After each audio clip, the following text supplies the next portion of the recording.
પાટીદારોને અનામત મળે તેના માટે ઉગ્ર આંદોલન ચાલી રહ્યું છે અને આ અનામતના દોર વચ્ચે એક ફિલ્મ બની રહી છે power of Patidar. Power of પાટીદારમાં હિરોઈન તરીકે લીડ રોલ ભજવનારી હાર્દિકા જોશી આપણી સાથે ઉપસ્થિત છે. તેમની સાથે વાતચીત કરીશું.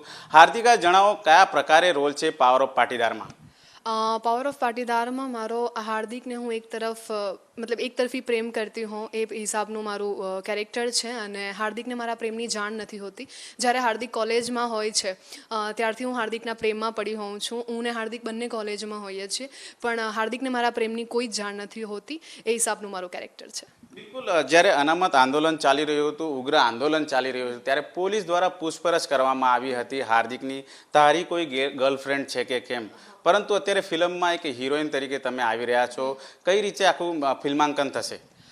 એકચ્યુઅલી આખું ફિલ્માંકન તો અમારા ડાયરેક્ટરે કર્યું છે અને જ્યારે હાર્દિકને જે સવાલ પૂછવામાં આવેલો હતો કે હાર્દિકની કોઈ ગર્લફ્રેન્ડ છે કે નહીં, તો હાર્દિકનો જે સવાલનો જે જવાબ હતો એકદમ સાચો હતો. કેમ કે હાર્દિકને ખ્યાલ જ નહોતો કે હું એને પ્રેમ કરું છું, કેમ કે મારો એક તરફી પ્રેમ હતો અને હાર્દિકને મારા પ્રેમની જાણ નથી. એટલે મારું જે આ કેરેક્ટર છે થોડું ઘણું ફિલ્મી છે એવું કહી શકું. બિલકુલ. પાવર ઓફ પાટીદારમાં મુખ્ય ભૂમિકામાં તમે છો, ત્યારે હાર્દિક પટેલ અત્યારે લાજપોર જેલમાં છે. કોઈ મુલાકાત થઈ ખરી આપની? હાર્દિક પટેલની મુલાકાત માટે હું લાજપોર જેલમાં ગઈ હતી, પણ અમને મળવા દેવામાં આવ્યા નહોતા અને એ પછી હું મારા શૂટમાં બિઝી હોવાના કારણે મારા ડાયરેક્ટર અને મારા પ્રોડ્યુસર એની સાથે મુલાકાત કરી હતી. અને પછી મારા ડાયરેક્ટર અને પ્રોડ્યુસરની મુલાકાત થયા પછી એ લોકોને જે હિસાબથી હાર્દિક પાસેથી જાણકારી મળી, એ હિસાબથી લોકોએ મારું એક કેરેક્ટરને સ્ટ્રોંગ બનાવ્યું છે અને બસ એ કેરેક્ટર પર હું પ્લે કરીશ. બિલકુલ. દર્શકો એ પણ જાણવા માંગે છે કે હાર્દિકા જોશી પહેલાં કોણ હતી, કઈ કઈ ફિલ્મો અને સિરિયલોમાં કામ કરી ચૂકી છે? ઓકે, હું મારા વિશે જણાવું તો હું સૌથી પહેલાં એક રિપોર્ટર અને એન્કર હતી અને મેં ઘણી બધી ન્યૂઝ ચેનલોમાં કામ પણ કર્યું છે અને મેં હું 1 યરથી હું આ ફિલ્ડમાં છું. મારી 4 ગુજરાતી મૂવી આવી ચૂકી છે, એક હમણાં આવવા જઈ રહી છે, એક હિન્દી સિરિયલ કરી ચૂકી છું, 2013 મિસ સેન્ટ્રલ સુરત બની ચૂકી છું અને બસ હવે આગળ પ્રગતિ કરીશ. બિલકુલ. એક કોઇન્સિડન્સ છે, હાર્દિકની હિરોઈન હાર્દિકા. કઈ રીતે જોઈ રહ્યા છો? હાર્દિકની હિરોઈન હાર્દિકા, બસ એક આ તમે જે હિસાબથી કીધું કે એક કોઇન્સિડન્સ છે, બસ એ જ છે. એનું નામ હાર્દિક પટેલ છે અને મારું નામ હાર્દિકા જોશી. બિલકુલ. દર્શકોને શું અપીલ કરશો ફિલ્મ જોવા માટે?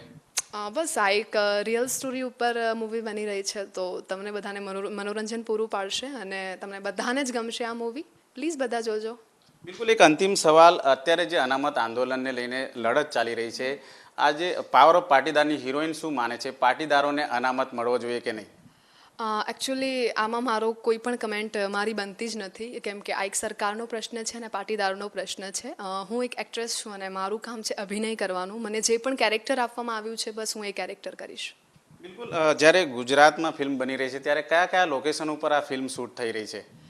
બધા રિયલ લોકેશન ઉપર ફિલ્મ શૂટ કરવામાં આવશે, જેમ કે રાજકોટમાં કરવામાં આવશે, સુરતમાં કરવામાં આવશે. જે જગ્યા ઉપર પણ હાર્દિકના આંદોલન થયા હતા કે જે જગ્યા ઉપર આંદોલન કરવામાં આવ્યા હતા એ દરેક જગ્યાને અમે મૂવીમાં લઈશું.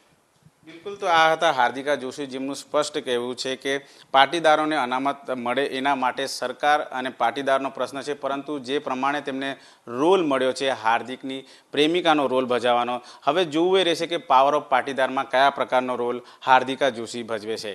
કેમેરામેન રાકેશ પાનવાલા સાથે ધનરાજ બાગલે, ABP અસ્મિતા, સુરત.